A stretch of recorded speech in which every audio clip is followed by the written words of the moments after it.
मला नाही काही कल्पना. मला अजिबात माझ्यासाठी न्यूज आहे, तुम्ही सांगता ती बातमी आहे, मला त्याची काहीही कल्पना नाही.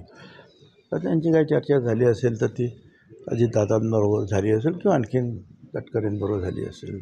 10 तारखेपासून जरांगे पुन्हा एकदा आंदोलनाला सुरुवात करणार आहेत. त्यांचं म्हणणं सरसकट जेवढे गुन्हे तेवढे मागे घ्यावे.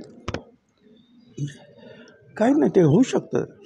ते उपोषणाला बसले की ताबडतोब त्याच्या अगोदर आमचे निर्णय तयार असतात, जी आर तयार असतात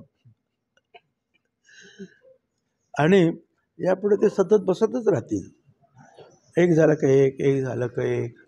मग शिक्षणामध्ये कशी क्रांती करायला पाहिजे त्यासाठी सुद्धा ते बसतील. इन्फ्रास्ट्रक्चर कसं निर्माण केलं पाहिजे महाराष्ट्रामध्ये त्यासाठी ते उपोषणाला बसतील. शेतकऱ्यांच्या प्रश्नावर बसू शकतात, महिलांच्या प्रश्नावर बसू शकतात. लोकशाही आहे आणि ते आता मोठे नेते आहेत. त्यांनी तर काल प्रधानमंत्र्यांकडे मागणीसुद्धा केली होती की बजेटमधून मला आरक्षण द्या. तर अनंत आता मला तर हा उपाय कधी सुचलाच नव्हता, पण त्यांना तो उपाय सुचला.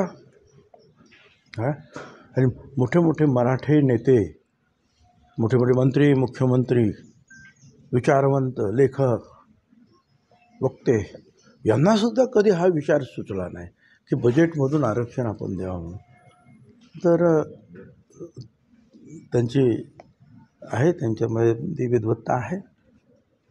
ओबीसी एल्गार रोजच्या घडामोडी पाहण्यासाठी राजकीय दर्शन न्यूज चॅनल सबस्क्राईब करा आणि बेल आयकॉन दाबायला मुळीच विसरू नका.